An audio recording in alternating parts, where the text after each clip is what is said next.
let's go ahead and switch scenes. There we go. We're on, guys. What's going on, everyone? All right. Good morning. So, this is TennoTalk. If you guys remember from the 100 hours of Warframe, we did this during that event, and it was kind of like a little podcast or talk show, and I wanted to continue it. So that's exactly what we're doing. So today we have Michel, Mogamu, and Big Jim, and we're just gonna talk about stuff, and we're gonna interact with chat and try and get your opinions as well. And we'll ask questions, answer them, maybe play around in Warframe, this, that, and the other. So let's get started. I mean, I'm sure everyone knows who you guys are, but I guess we'll start by introducing everyone. So, Michel. What's up? My name is not Tino. I used to be Tino official, but now my name is Michel. Yeah, I theorize a lot about Warframe, and do some Twitch streams. But aside from that, I kind of just hang around. I don't know. I'm just here by accident. Let's move on. Okay, Mo. I mean, Mogamu. who's that again? I forgot. Oh, yeah. Are you new to the Warframe directory? Yes. Freshly 5 years. Wow. Working towards 6 before we, before we actually stick around a little bit longer. YouTube and just getting into Twitch within, well, no, not within the last year, but within the last year and a half, getting more into Twitch. But mostly YouTube videos for a while now. Yeah. This is true. And Jim? Hey, what's up? How's everybody doing out there? Good morning. My name's BigJimID. Twitch streamer, mainly. You can pretty much find me everywhere else. But we like to have some fun. And I'm probably one of the newer guys in the group, unlike Mo. And dude, I can say at this point, you're veteran enough to be you can call yourself a Twitch streamer, my man. It's A-okay. Wow.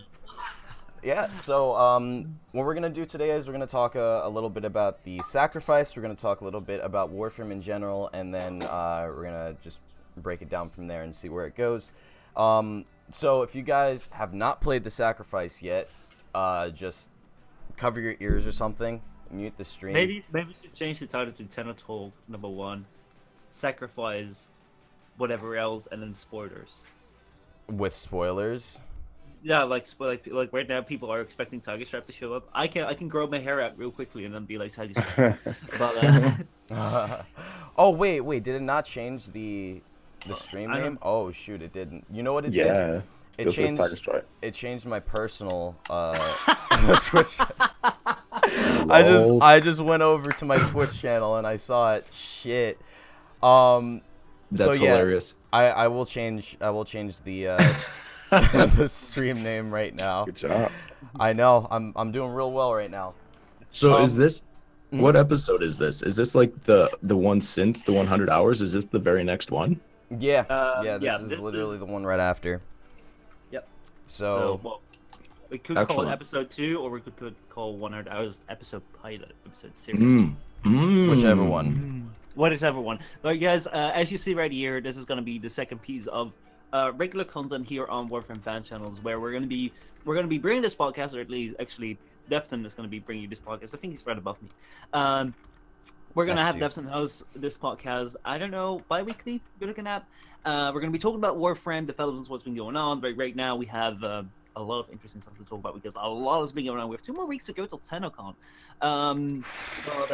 Yeah, this is going to be crazy. You said 2 more months? Okay, yeah, I'll definitely be ready. Months? Yeah. I'll definitely be ready. Yeah. Oh, well, 2 more months, we're almost looking at TwitchCon. So, let's get this started. I'll, like I said, it's going to be kind of a question and answer type thing, and we can just dynamically talk about whatever comes to mind. But let's first start off with the sacrifice, right? I assume everyone here has played it, right? Yeah. Basic question. Overall thoughts. Good, bad? Was it too little? Was it too much? What do you think, Michel? Overall, I did enjoy the story. I would rate it as good. Like I feel it's about on the same level as a quest of Change of Hero. Is it on the same level as the second Dream of War Within? Not really, but still like a lot of fun. Okay, fair enough. Mo, what do you think? I'm glad we're disagreeing. Yes! I agree with you mechanically. Mechanically, I think it's not the best quest. There isn't a whole lot going on, I guess, gameplay wise. Yeah. And it doesn't really introduce systems, that type of thing. I think narratively it is the best quest though. As far as just having like, story arcs, characters improving, changing. I mean, Lotus doesn't.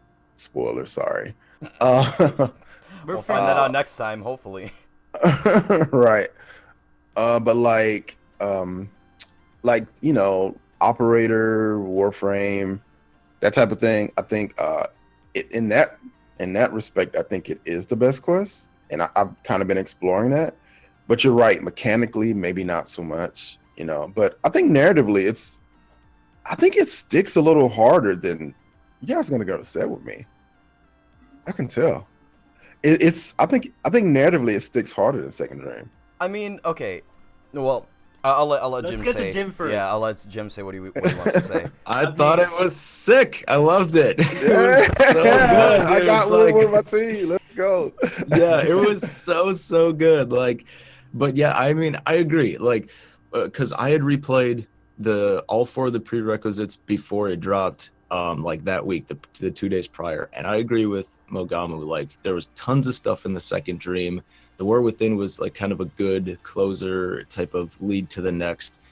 Didn't get much from the chains, and then the Apostasy kind of got you real excited for the sacrifice. So I agree there, where the second Dream and then the sacrifice were both had tons of stuff going on and left you with a whole bunch of what ifs and the next step to the story and all that. But the sacrifice itself, I wanted to replay it again the next day. Yeah, same. And Danielle was like, yeah, we'll be adding a feature to replay soon. And I went back to the quest thing, and it was like, whoa, it's not there yet. It's not there.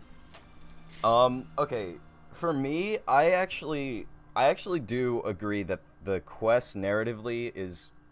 I thought it was really good. I thought it added, a lot of lore to how the Warframes were created, or at least the Umbra frames, and we can assume if. I made a video on this actually, talking about how we can kind of infer how all of the Warframes are created based on how Umbra was. So I think that adds a lot of value to the Warframes, and we can kind of understand where they come from. And I think that's really important, because in the past we had no idea, we had no fucking clue. So I think it's really cool that that we actually understand where they're coming from now. But in terms of an actual update, in terms of features and stuff like that, it's really lacking. And the fact that Umbra is the only frame right now that's able to, Umbra is the only frame right now that's able to do what he does and be sentient and move around on his own, that kind of sucks. Horrible AI. With horrible AI. Yeah, with horrible AI. Yeah. Horrible AI. Yeah, his AI is awful. Honestly, I was talking about this on stream the other day. It seems like the AI in the quest is significantly better than what we get. Oh yeah. Totally. I don't know. Do you guys see that? Yeah. Yeah. I've heard that before. If you do a side by side, if you use a side by side comparison, they're completely different. In the quest, he was wrecking me. He was making me stagger so much with his stupid exalted blade, and he kept on stunning me. The AI that we have never does that shit. I think he was using a stalker AI, to be honest with you. Maybe. That would make sense. Now you're saying? Yeah. Yeah, I agree, man. I was actually getting frustrated at some parts. I was like, oh, I've got a good amp, but I have nothing leveled in any of my focus trees. This is hard mode. What the heck? So that's what I was recommending to viewers. Before you guys play it, level up your operators, get your waybounds and stuff. You're gonna want some stuff, but yeah. That's the only reason why I was able to go through it so easily, because I had almost all my trees are unlocked. So Oceans, what's going on? And Glitched Vision, you said there's not much mechanically, but it does raise questions for what's to come. Mhm. I agree with that. And that actually leads me to another question I have here. What do you think Warframe, or the Sacrifice, is leading us up to? Like, what do you think the next big quest is? Oh, well, we actually already know. What do you think? I have a very, very sorry. Let me just. All right. I just want to like quickly introduce this. When it comes to like the lore that we get from this quest, it is really good. But the reason that I put it on the same scale as Change of Hero is that Change of Hero also gave us a good amount of lore. It was a really nice, it was a very, very solid Warframe quest. But what I would call the legacy of the Sacrifice being one Warframe, one sword, and a couple of new mods, it's scarce. And when it came to like how many cinematic scenes we've had, like the cinematic elements were not that great. However, yes, there was a lot of lore that I really do like that. I really, really do. Because from that, we've been able to, like, of course, get into the entire old war. The entire old war, we kind of know how that happened. But we can now also theorize what's going to happen. Because when through the Vitruvian, we kind of learned everything about the old war. Also about the Sentients being we already knew the Sentients were the Orcans' best weapon that they'd ever created, the best technology that they send out. What we learned, they send them out to discover new areas for them to later on conquer and move towards. Right. Then the Sentients came out there, they discovered a place, and they found that place so beautiful that they knew that it was inevitable that the Orcan would come over there some point in the future and destroy that, like they did with Earth. So at that point, they decided that their only option to preserve that place would be to get rid of the Orcan. So so that's when they decided to turn against the Orcan, and because like the Sentients were this high point of technology, the Orcan had only one choice, and that's to revert back to infested flesh, revert back to anything that did not have any circuits or any like technology in them, because the Sentients would take that over. So they created the Warframes. That story is kind of known. But once they were like eradicated, we have like, what was this place that they were trying to protect?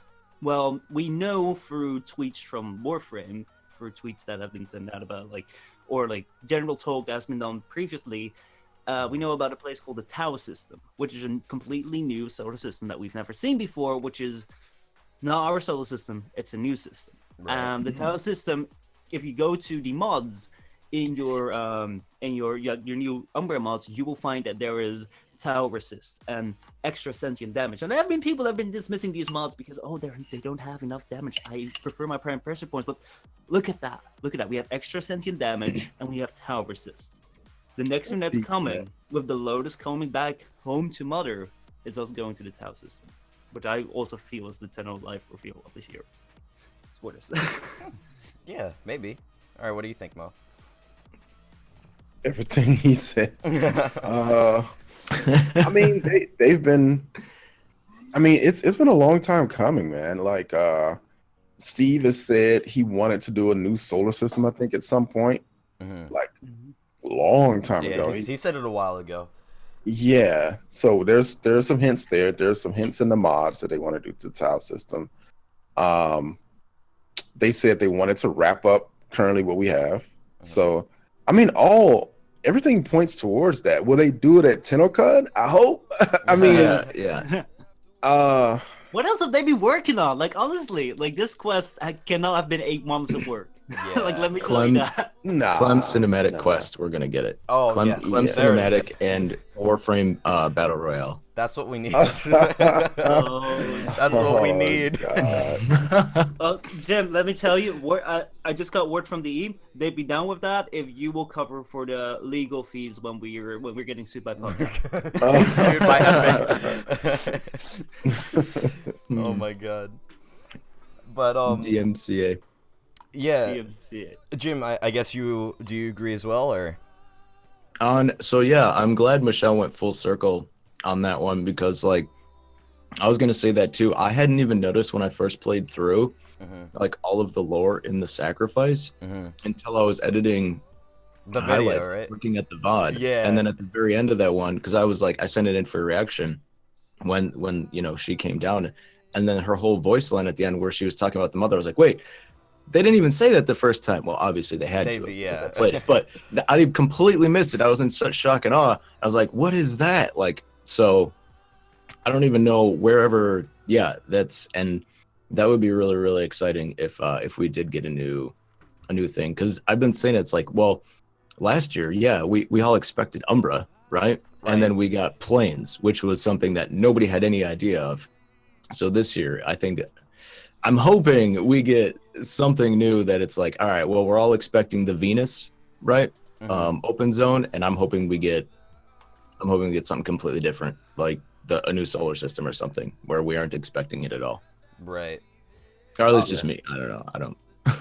I completely agree, actually. I think it's going to be something very similar, where, I mean, everything is literally pointing to it, and we're definitely going to get more information about the Lotus, I think, because, I mean, we kind of need to. Right now, we're, like, everything's in the air about the Lotus, you know? We're not sure if she still loves us, if, you know, she's actually going to come back, if she's staying with the Sentients. We don't know exactly what Ballas did to turn her into that sentient or to get her back to her real form, as she says. You know, there's a lot of questions surrounding the Lotus now. Yeah. And I know that they did that on purpose, because I think they're going to be exploring that whole sentient aspect of her, because she is the daughter of Hunhow, so. Right. Speaking of the Lotus, like one thing that I feel was a little bit off, which, like, I don't know how you guys experienced the cliffhanger, but to me it felt really like a cliffhanger that was too strong. Kind of like you Lotus shut up and it was like, what? She's gone? And it's like it was less like, oh, that was a good quest. Oh, we have this question. It was more like, I need to know this. I can't wait like 1.5 years until the next cinematic quest comes out. Yeah. Why'd you do this? And one of the big issues I feel is that Steve did say beforehand that this was a quest about the Warframe, not about the Lotus. But the problem is that like half a year ago, we got the Apostasy prologue that was all about the Lotus. So I feel that kind of got us on the wrong leg, assuming that this was going to be all about the Lotus, and then the Lotus didn't say. They went in their own direction, which was weird because they were saying, "Oh, we're gonna answer all these questions. You know, everything. We're gonna wrap it all up, and you know, everything we've done up to now, it's gonna be all wrapped up in a pretty bow." Nah. I think they asked questions and then they answered their own questions, which was kind of disappointing. That would be one of my downfalls with the quest. That it was more questions, and then it's like, oh, we're out of time. See you next year. It wasn't the end of the cinematic trilogy, not at all. Yeah. Which they ditched for a while before, like they had that tweet that they then deleted where they said it's going to be the end of the cinematic trilogy, and that would have made sense because then it's like, okay, well, we started this with this trilogy where we get to know who we are and who the Lotus is, because like both of these themes are very, very strongly represented in like all these quests, and then with knowing that we move on. But that gets me to one question. I want to know, which side are you on? Also in chat, let me know, or in the comments of YouTube if you're watching this video on YouTube. But the very first scene where Ballas and Anata shoot up Umbra. What time is that, and what is your reasoning behind that? When does that happen? There are two main theories about it. I want to know, like, first before we get into theories, when does it happen? When do you think? I mean, I would probably say it's it's definitely before we were around. You know what I mean? Before the Tenno came back. Probably somewhere around the Orcan era, or a little bit after. That would be my guess. All right. Oh yeah, I agree. Orcan era. Yeah, it seems like it. I mean, so Jim, what do you say? Jim, what do you think? Are we talking about the cutscene, like right in the opening, of the sacrifice? Oh, I thought that was just like, hey, we're playing that live. I thought that was like as we were in the story. Like, I'm real bad with lore, so I was just like, oh, this is interesting. And then as I kept playing, I was like, oh, so that was happening while we were doing all this, like concurrently. Holy crap, it's next level. But well, I guess it would make more sense that it had already been passed. Yeah.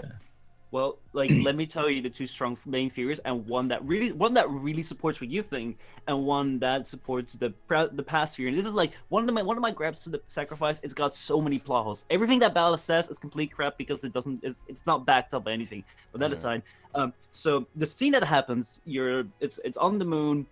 Number one, the moon is out of the void, but like they never change that even when going back in time, whatever. So that's like something to be dismissed. But when that entire scene happens, this is the present theory. So you have Umbra howling there. Bellus comes around, attacks him with sentience. Then the Lotus blows Umbra up. Right after that scene, the operator shifts back and is like, "Ordis, scan for recent sentient activity on Earth." And Ordis is like, "Well, how do you know?" He scans as like, "Hey, there was recent activity," which would indicate that's the only one line that says that must be reason because he found recent activity of sentience on Earth, and why would they be there when it happened all the way in the past? However, when you get there, this is the past theory, is it happened in the past because when you scan the first parts, or it says this equipment predates anything in your arsenal. Meaning that thing is but they're like both of these things. It's only one line, so it's like it's so everything is equally plausible, but it has huge complications for like was Ballast with Nata like ages ago before the Tenno were even around, or did they just join up and then what was Umbra doing? Why was he all of a sudden howling after all these years? It could. So here's one theory. It could happen right before Nata's like infiltration, because the moon was still there. The Tenno existed. Yeah. And then Nata comes along and she's like, "Okay, I'm gonna infiltrate the Orkin. Ballast, you're gonna help me." And oh yeah, by the way, screw that screw that Umbra. I mean, it could have been circumstantial.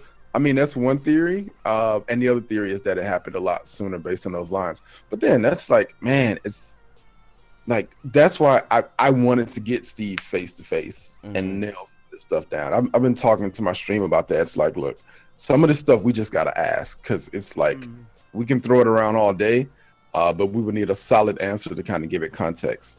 But there are about maybe 2 or 3 time periods that could have happened in reasonably. If it was pre-infiltration, then it kind of makes sense. Yeah, because Umbra was in that underground, the Vitruvian chamber, right? That had to have broke out. They kind of said it when we were doing the quest, like, "Oh, this must have happened when we pulled the moon out of the void." So that kind of leads me to believe that he was down, like that the Tenno, Lotus, and Umbra were all in the moon, all just hiding, chilling in there in their various parts, the pods, and then Lotus, and then Umbra's wherever we went and found him at that cryopod thing where he had to do the cool new hackings. So my understanding was that we wouldn't have, like, Umbra would still be there if the rupture wouldn't have happened and he boogied it out of there. That's kind of what led me to believe that, hey, this is all kind of happening real time type of thing. I hadn't even thought about the chamber thing. You're right. Yeah. Well, there's again something opposing that thing, that theory of that he was in there, because like the lines that they say is, Orders is like, "These markings signify danger. Was this a containment cell or something?" And Operator's like, "Cave-ins must have compromised the enclosure." Orders likely. There are still strong aftershocks from when you pulled Lua out of the void. However, the interesting thing is that if Umbra escaped, then Umbra would have escaped in a rage. However, when he escaped, he perfectly closed down the laboratory. He even went back to like carve the gravings for the ciphers into the walls, and then he closed all doors down, and then he went out. And it's like, that doesn't make sense. If he had like escaped because like we pulled it out of the void, then why is everything like perfectly shut and sealed? Yeah. It's like Umbra will not be like, I gotta get. Oh wait. Let me just lock the door real quick. Gotta close the door behind me. Yeah. Maybe he took one of the water tubes and just slid out of there. Good point.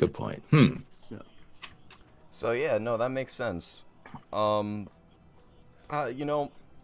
With me, I think that it makes more sense that Umbra was around in the past, and we're just rebuilding him now. Like he didn't come out from when we pulled the moon out of the void, or when we pulled Lua out of the void.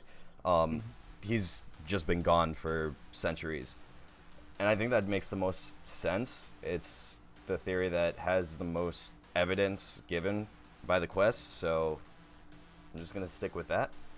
But Like he broke out before we went and grabbed the moon type of thing, and he's Yeah. just been roaming and roaming, and we finally Well, caught I- up to him. Well, I think he was destroyed during or after the Orcan era, but it was somewhere around that time period, and then what we're doing right now is we're just going and finding the pieces that were left of him. You know what I mean? Oh, I see what you're saying. So you're saying the whole quest was like a flashback. We're just getting the narrative of what happened, which is why when we went and scanned those pieces, Yeah. that's why they were all kind of rubbish piles spread around. That was Right. from Yeah, so when- okay. Exactly. So, well, that is actually like there's Coffee. almost no doubt about that when he was injected, when he was turned into Umbra, Mhm. that way before even any Warframe was made, because like Umbra predates even the Primes, which were the original pieces of which were the original Warframes where all Warframes are copied from. Mhm. It predates the Primes. We do know that, and that was during the Orcan era with the Dark Soldiers. So, but like the big question is, has he been around? Like, has he always been around? Now all of a sudden, like Balos is like, "Hey, Nata, what up? Good to see you. Let's go kill this Umbra." Which, Yeah. by the way, like if Umbra hadn't done anything, Umbra cannot defy its creator for some weird reason that that's never explained. But like if It Balos could be never killed related Umbra, to him being Dax too. then then the operator would have never been involved, and Ballas would have never been stabbed. Like Ballas didn't have to do anything about Umbra. He could have just like, kept him like howling at that tree and like, whatever Oh, it is, yeah. do what you want. Like you're not gonna kill me. But now he got himself hurt. Not killed. I don't believe he's dead. I don't Anyone think here? he's dead either. He's not Umbra? dead. Oh, No, Ballas. Ballas. No, Balas. Yeah. There's no way he's dead. I mean, we stabbed him in the abdomen, not in the chest. We didn't slice off his head or anything like that. I mean, Right. there's a really high chance that he's still alive, especially with Yeah. the technology of the sentience and the knowledge that Ballas has as an Orcan. I mean, yeah, he's fine. Here's my question. Mm. Yeah. Why does Ballas just randomly show up now? Oh, We know, don't. Oh, that's actually yeah, one of my questions. Where did Ballas come from, and why is he just showing up now? Yeah. So let's I talk thought about that's that. where the comic book was going, but it didn't. Have you guys read the Apparently comic? not. Yeah, I I actually do read stopped it. at issue 4. I need to read issue 5. But yeah. I only made it through issue 1. Well, actually, they were about to say it in issue 1, and then they just like kind of kept it up. But though I have to say, like, I love the comics. If you don't have the comics yet, go check them out. But I don't feel that the comics should be the canon of the game. You should be able to like figure out in the game what's going on by actually playing the game. But my question was like, why did Ballas all of a sudden show up? Because it doesn't seem like Ballas and Umbra were in battle, so he just pinpointed Umbra. Was like, "Hey, let's go here," and he just like took 5 sentients and told these sentients like half an hour before, just go hide around that place because I feel Umbra may be coming there, and I'll just show up and you can like mimic into your sentients. That will look cool, or maybe they've been there like forever. Who knows? Sentients are weird. They are. Even when they like called for all reinforcements across all the solar system, that turned out to be like about 5 sentients that we had to fight. Sure. Great army, guys. Really showing us. But So yeah. going real quick, going to the past, the thing that happened in the past, is the theory then, I'm just trying to put pieces together for myself here now. The theory that the apostasy prologue happened extremely far in the past before we grabbed even the void out of the thing, or No. because when you went and inspected like all the pods, it looked like it had already been right. We already had our operator right before we went down there, right? Yeah. Is that the right So, storyline? The Or prologue happens in the present. Okay. Actually, let's talk about the Lotus because this is also something like. I'm sorry. Like Devson, please cut me off if you want to move on to another topic. But like this, No, you're good. this leads into the Lotus. It's like before the sacrifice came out, there was this theory on the forums that I really loved, but I could not include it into my videos because there was not enough like conclusive evidence. But this is how it goes. So the theory was that Nata is this sentient, and the sentient does not have a human form, but they can control fragments. So the Lotus that we see can never be Nata, which turned out to be it's not Nata. So the Lotus is shaped into to the liking of Margulis. So what if, because Margulis is expecting Ballas to do something around her execution, Ballas did not kill Margulis, they faked it, and then Nata took over Lotus via the helmet, which is why when Ballas comes around and says, and is like, how long have we waited for this moment? Nata, that is controlling Margulis via the helmet, says, I'm not who you think I am. He then waves his hand around, and then it's like, the wires disconnect, and it's like, we see the same glister of like technology or whatever when the Lotus disconnects, as we saw in the second dream when our operator comes around, and then she's like, Ballas? Like, she knows Ballas? So that was the theory. The Lotus, the Lotus is actually Margulis being controlled through the helmet by Nata. Oh, okay. That would explain, because that was going to be my question as well. If it was Margulis down there, it couldn't have been Nata, because obviously sentients can't go in the void. So how is that even possible, right? So I was like, how can those three Lotus not I was so confused, but it makes sense if she was controlling her via the helmet, which is why it was Margulis. Okay, yeah. But that theory here's the turn. That if that scene in the very start is in the past, that means that Ballas and Nata were working already together, which is interesting because Nata had like this final sequence to destroy the Tenno, but she never did. But Ballas has been working with Hunhao to destroy the Orkin, so they wouldn't have cared about the Tenno. And this is where the thing comes in. This is why this theory is interesting, because if you play the very first part of the sacrifice, it completely turns around. Because the Lotus, in the end, doesn't care about you anymore. It's like, this is who I am, Tenno, boom, away. But at the start of the quest, the helmet is calling out to you. Tenno. Why would Nata call out to you if she... Oh! And it's down. If she doesn't even care about you enough to inform you what's been going on, anything like that. And we know through Umbra, Umbra, the spirit that's connected to Umbra, we know that in this universe, in this Warframe universe, it is possible for spirits or souls of people or things to attach themselves to objects, because we rebuild Umbra. It's not the original Umbra. We rebuild it, and somehow it becomes possessed by this thing. So what if Margulis now has died but controlled that helmet? That's where Margulis resided, and she controlled Nata in the sense that we were when we were going through this backstory of Umbra, we were at a point where we said, he's gonna kill my son, his son.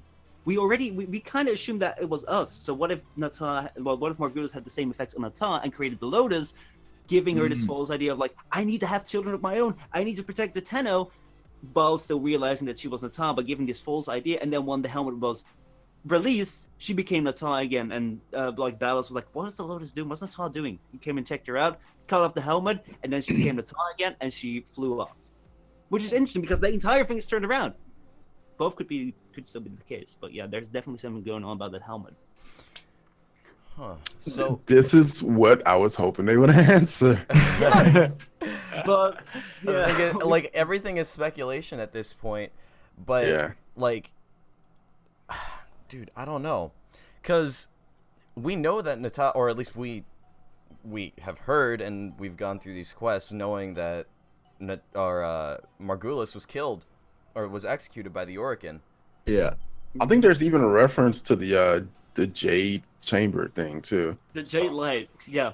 Even hold on, I can find it. I transcribed the entire quest. I was gonna say that, yeah. For anyone wondering how he's getting these lines, he literally went through and transcribed the whole thing.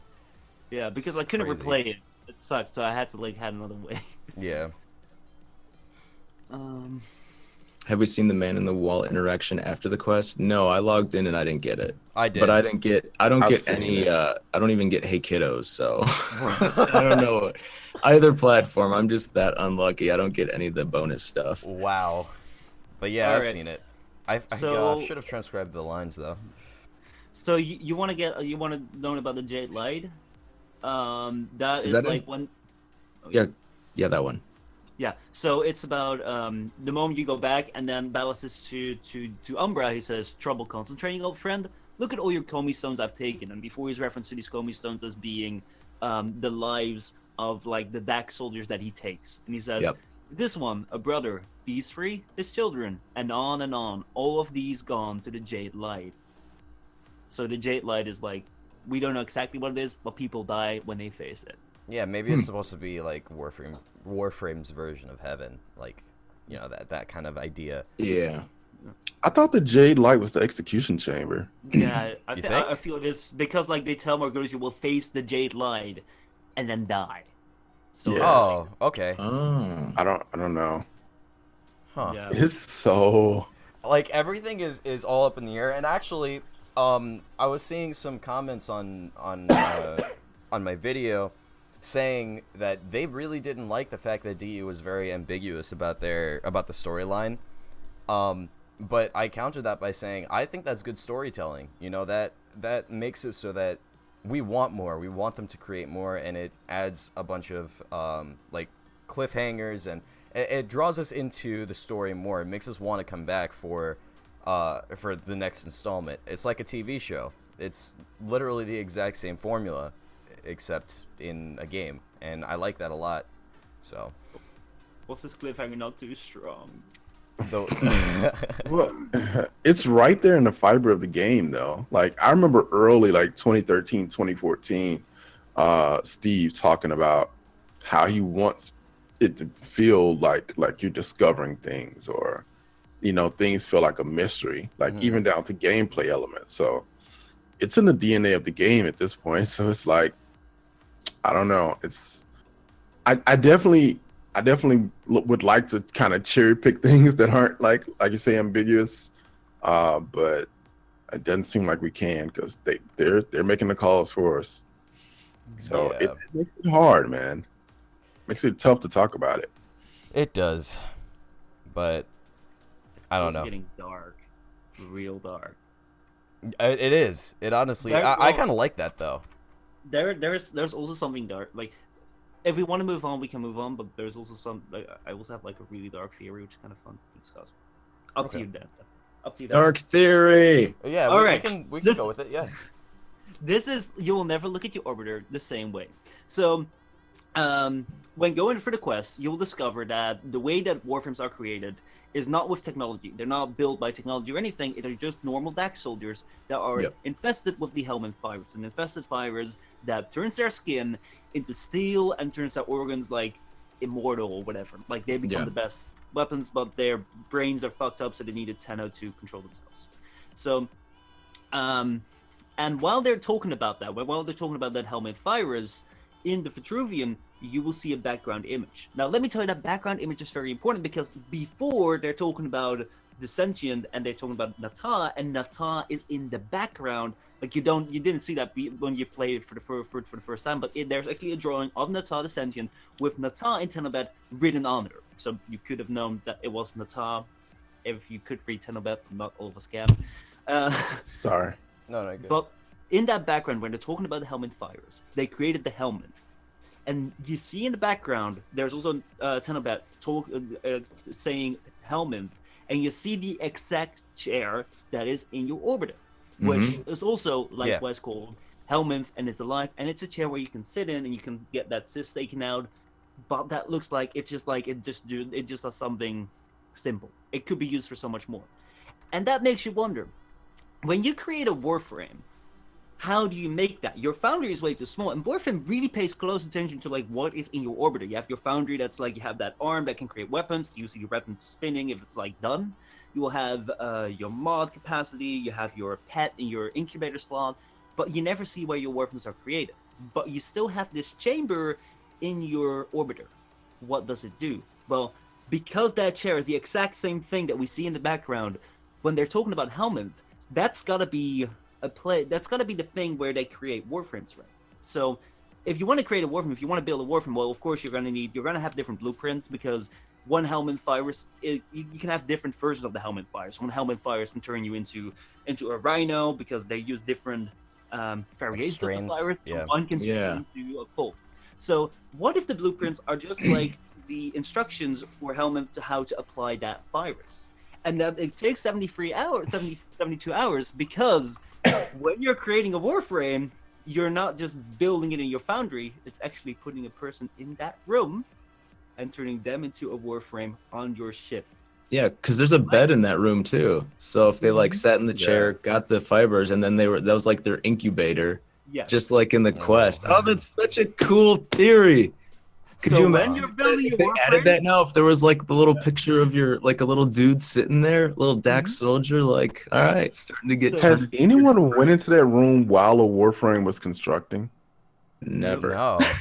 So who knows? There may be. What like, if it's the greatest Easter egg ever? Like nobody has ever tried, dude. What? Would it work for primes though? Would it hold true for primes? Most likely, yes. Because I can acquire, what's his face, Limbo Prime right now. I could go start him building for the next 3 days. Yeah. Yeah, go peek it. So think about what happens when we rescue operatives. I mean, maybe we set them free. Maybe we keep them. I mean, Warframes can be made voluntary or involuntary. I mean, we just still need our people. We just need like one person to go in there and get. So yeah, that is one thing that I was really sad about, is that like Helmet really ties in, we know, with the creation of Warframes. But if you go with Umbra to that room, there are no different lights from Helmet saying Umbra. It doesn't say anything. It's just sad. So I always love talking about lore. I think lore is like a really cool discussion to talk about, because of the way that DE is telling the story. They're telling it in a very episodic way, and I really enjoy that, because it allows us to discuss the episodes as they come. But I do want to kind of transition away from this and talk about something that's coming soon, and I'm trying to find an asset for it. One of you guys might have it actually, but I can't find it. The next Warframe, the Eidolon/sentient themed Warframe. We haven't really gotten too many details about it yet, but I wanted to kind of talk to you guys and see what you thought. Do you think that that's a good thing? Do you think that ties into the next cinematic quest with the whole Tau system? Do you think, just overall, what are your thoughts? Maybe what kind of powers it's going to have? Will it have a special effect? So let's go with Jim. What do you think? So you're talking about the vampire frame? Yeah. Or the necro guy? Yeah. So I don't know. It's because that's tough to think too. And he is wispy. And initially I thought it was just because, they've been adding more of that kind of graphical, just the way they've been adding it to more deluxe frames and stuff for like visual impact of the game. But I never thought, because they did say that we're supposed to get him soon as well. So if we got him at the same time as like the next part right away, that could indicate, I mean, I don't know, dude. Like, you guys have a better understanding of where that might go, especially with like a frame that's like a sentient type frame. But it would make sense because we don't have anything like that to date, right? It's just everything. I mean, Nidus was as close as we got, which I thought we were going to learn about after what Michelle said in the quest when they talked about how the frame was created, right? How Umbra was created, and that's why I was like, oh yeah, that was Nidus, right? And then I kind of thought I put those pieces together, but I guess not, because we didn't get specific details. But it would be very interesting to learn that, now there's a whole nother thing. I don't know. Could you imagine though if it opened it up to like, oh hey, yeah, by the way, Warframes were these injected helmet people, but oh wait, there's this sentient infused one that's OP that they created over here. I don't know. Do we have any lore like that so far where they've talked specifically about? Was there any mention of that, Michelle? Do you know in the sacrifice? If About- that was a one-liner slip or something where using Hunhao or the sentience to create any kind of frame or modify, none are coming to my mind. I was like, oh, this looks so good, it's so fun, and then everything else was forgotten for me. So a frame? You mean like whether they could create a frame using sentient parts, referring to Right. the Warframe? Right, yes. Honestly, I haven't seen something drop like the one like the interesting thing about that is that it kind of goes against the reason why they made the Warframes, is because they had no other. They could not use technology here. It says. Well, didn't they create them to go against the operator because they wanted to just nuke the operators dead because that was like their opposition, right? Yeah, you mean like whether they created a sentient Warframe to fight against the operators? The Orkin created Warframes to fight against the Tenno, Sentient. right? No, The sentient. sentient. No, sentient. Yeah. Yeah. So like the old war is Orkin creates sentience, best piece of technology ever. Right. That's like sentient on themselves. They can think, they can reproduce. They say, find new land for us. They send them out to a new system. Sentients come to new lands, like, wow, so amazing. And they're like, shit, Orkin will come here and they will destroy it. We destroy Orkin, land remains cool, which is like the tower system. And then they turn against the Orkin, but because they're like technology, all their technology fails, and then Ballas saying like, our hubris shone like a black star. For our technology, our war machines were your kin. How easily you turned them against us. We were forced to older means, not circuits, nor lights, nor light, but flashing disease. Our horrors passed, our ravaged outer colonies became gardens. We cultivated infestation, conceiving of a hybrid. Transformed, but only just, the Helminth was created, born to yield these new warriors, worthy of battle against you, the great and terrible Hanao.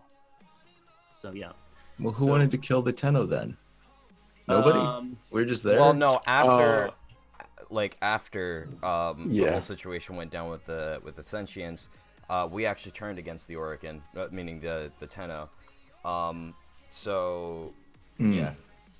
Oh, no. That's how it went. I know what he's asking about. Yeah, Ballas did want to exterminate the Tenno at one point, and Margulis told him to basically F off. Yeah, no. Oh, Yeah, isn't but yeah, that that why was she got that was executed? afterwards. Yeah. Yeah. Yeah. Okay. That was before Ballas found a use for him, basically. Well- It's like, oh, well, we can use him for this. Yeah. I feel like you gotta go back to the second dream for that. But what I feel happened is that, so we had we had this thing going on. They created these warframes to fight against the sentients, and the first ones they send out, they were I will get back to you next Friday because this kind of ties into what we were talking about in chat. Is that the first Warframe seemed to work out very well against the sentients. They thought their minds were good. The infested disease had not overtaken their minds. But then the infested siege started overtaking their minds, and they turned against the Orkin as well because they were like crazy infested. And I think before that happened, they had this accident happen where in this void jump accident, all the adults died on that ship, and like the Tenno were left with their transference, but also with their there were side effects to that, which is like our void shadow that we see, the hey kiddo. Like, you cannot tell me that they only got transference and they didn't have any negative side effects. So it could have been that the Orkin were like, when that happened, they were like, we should destroy them because like we can't have this on our plate when we're fighting sentients, and that's kind of going good. So let's just kill them. Let's just get rid of them. And then Morgulis was like, no. For my dead body, and it's like, okay, well, cool. We'll kill you. We don't do it. And then Ballas was like, hey, transference. Let's try that. Let's see if we can use them with that. Yeah. Okay. And- Okay, gotcha. Quick update: there is nobody pops in the chair when you start a new Warframe. Dang. Oh, That would rip have the been so dream. nice. I mean, I'll check it back in a couple days, though. I'm not gonna get rid of the cyst on my Zephyr. She looks too good with it. So. So, one question came in chat. So, Excalibur Umbra's former Dax soldier, and their lips were sealed after they turned into a frame. Then this goes rogue, or then the frame goes rogue. So, is this how the Stalker was born? So, I was commenting on them. I would love to talk about the Stalker. Whoa. Oh yes. like, I mean, okay, so I've been thinking this entire time it's either a situation like Rel where the Tenno is actually trapped inside of the Warframe, either that or it's just a frame like Umbra. Now that we know what Umbra is, it's a frame just like Umbra where like he has his own consciousness and like he still has his mind, but it's not as broken as, let's say, Umbra's. But yeah, let's go ahead and talk about it. What do you think, Mo? Oof, I got so much to say. First of all, Stalker got ripped out of his quest because everyone wanted Umbra. That was Stalker's quest. Let's be honest. True. Like, if no one cared about Umbra, it would have been the conclusion to the Stalker saga. It really would have. Yeah. But we wanted Umbra, so Stalker got bombed. Period. Now, what Stalker is still ambiguous because we don't know who them is. You were once like them. Yeah. Is he talking about the Warframe or is he talking about the Tenno? And that's one of those problems where the quest is not being clear about, you know, what them is in the dialogues. Because we knew if he had said you were once like the Warframes, you still, or if he had said you were once like the Tenno, but you still hate them, but he doesn't. He says them, and then you just go, I don't know what them is, but I mean, I can only fill in the blanks. But yeah, man, it's like that. Either one of those theories holds up. Like he can be on the Rail side of things, or he could be on the Umbra side of things. And it's like I don't know where, you know, which one is the right answer, but I feel bad now because like what do we even do? Like, because I don't think they're gonna go back and tell a Stalker story. Why would they? Can you go back and revisit or entwine the two? I don't know. Yeah. Like, yeah. I feel like the Stalker is gonna go on the back burner. You know what I mean? Like, I feel like it's gonna get to a point where they're like, okay, well, you know, it's really important for us to talk about the Lotus and the Sentience and go to the Tau system. So let's do that first. You know, we'll explore that. We'll get this Venus, planet, or we'll get this Venus area out there. And then afterwards, we're focused on the other characters that we have, like the Stalker. So I think we'll probably see it later, like way later. You know what I mean? Yeah. Yeah, but were you gonna say something, Michelle? Well, like this is just on the spot, so excuse me if this is not this is not entirely backed up, but okay. So the Stalker itself, as I was talking in chat with before we spoke about this on stream, is that the Stalker and Umbra share the same model in game. The same character model that's not seen with any other character, which cannot be an accident. Like there is thought behind, okay, let's use this model on Stalker as well. They don't just do that by accident. So we also know, like the second thing is that Stalker, like in the second dream, there are two moments. One that says that Hanao says like when they're like doing that, it's kind of like I don't know the exact line, but they kind of confirm that he doesn't have a Tenno.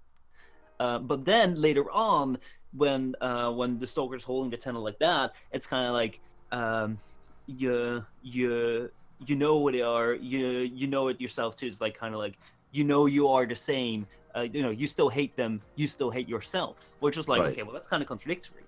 But what if that, like, you hate them, you still hate yourself, referred to the Warframe? You are like that Warframe, and you still hate yourself because you were turned into that Warframe. You were turned into that. So with that, he could be like that. That means that he doesn't have a Tenno. He doesn't have an operator. But you may say, okay, well, he was infested with Helminth. How can he keep his sanity? How can he go without a Tenno? Well, the main thing is that Umbra here is the exception. Umbra here is the exception that could control his mind. That was still a sentient Warframe. So Stalker like that could also be a sentient Warframe on his own that did not lose his mind. They also said that the first tests were completely fine. All the Warframes just went down and fight the sentients, and then the infested disease took over most of the minds, so they needed a Tenno. So with that, he could be like Umbra, the exception to the rule, that he was still sentient, and then he would still be fighting for the Origin. Because in the quest they say that that people joined in for this voluntary and involuntary. So Dax or the Dax soldier or the Umbra one is involuntary. Like, he was captured, he had no choice, he was turned to that. So of course he was gonna fight against Ballas, of course he was gonna be angry. But what if Stoker was a soldier that voluntarily signed up? He was he's voluntarily signed up, he went for the treatment, and he went to fight for the Orokin. He did not get overtaken by the disease, so he still kept his mind, and then saw the Orokin being slaughtered, and thought the Tenno did it, which the Tenno may just have done. That the Tenno destroyed him, is now out to get the revenge for the Orokin that he's still fighting for, and he's still trying to kill all the Tenno. Let me ask you a question. Yeah. Is a Dax a low guardian? A Dax, a low guardian, like low in rank? Like, could you look at a Dax and say that's a low guardian? Like, as far as, like, would that be a fair thing to assign to a Dax? Yeah, like Dax. I feel Dax soldiers were, before the Warframes, and except for the Sentients, they're prime soldiers, because in the second dream they're talking about it's about the people that we consigned to Lua. It's like, no, Executor, we can't do that. It's not like they're Dax soldiers, so being a Dax soldier was like kind of something of status. You were played in gold, you're a Dax soldier, really good. So yeah. Because remember, that's what the Stalker calls himself. He said, I was a low guardian. So, I mean, that might be a hint. I mean, that When is sounds this? Daxy. I don't know. It's hard, man. It's hard to place any of this. It's so, I don't but remember that everything is one. so circumstantial that once DE drops the lore bomb, it's like, it makes sense. But before, it could be anything. Yeah, exactly. I Yeah. mean, they did that purposely too. Yeah. To keep us thinking, to keep us theorizing. Mm-hmm. But we are at 58 minutes right now, so it actually just hit 1 o'clock 2 minutes ago. So we're gonna close up the stream in a little bit, but do you guys have any last minute things you wanna get out before we end?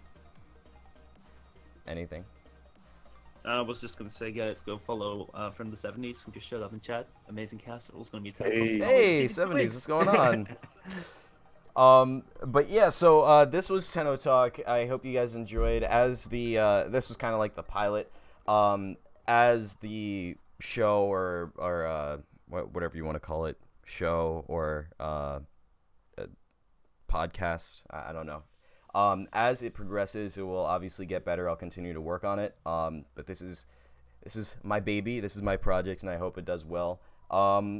Once again, if you guys did enjoy, and you're not already followed to the channel, make sure you do that, because we're going to be doing this bi-weekly. So every 2 weeks, you'll have TennoTalk at 12 o'clock Eastern Standard Time from 12 to 1. So if you're interested in this format and you like interacting with the different partners that you see and that you're watching on Twitch or on YouTube, then make sure you stay tuned and be ready at 12 p.m. Eastern every Saturday or every other Saturday. But that was it. That was TennoTalk. Thank you guys so much for watching, and we'll see you at the next episode. We got to get you guys Elgatos. Yeah, dude, I need an Elgato. All right. Yeah. Bye, everybody. Dude, I need an Elgato. Oh, I need that. I need that. Where'd you get that? Amazon. I need to get that. I have it right there. I have it right there. Dude, I need one. Like, It is so good. really, really bad. It is I love them. I love them, man. Are we still live?